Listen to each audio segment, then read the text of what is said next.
Hello, welcome everyone on my channel. Today I show you how to repair the old Android YouTube app.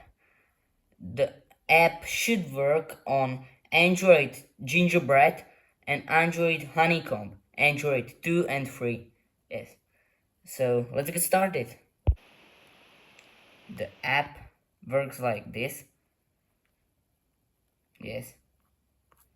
The old YouTube app 2.0. And all you need to do, go to and download the file and get it to SD card or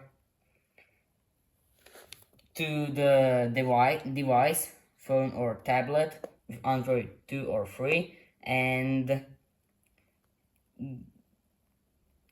from device, from the SD card, install the APK file, and that's it.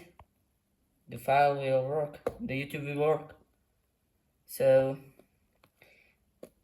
yes, it's great. So I hope you like this video. Don't forget to like, subscribe, and please watch my other videos. So thanks you for watching and goodbye.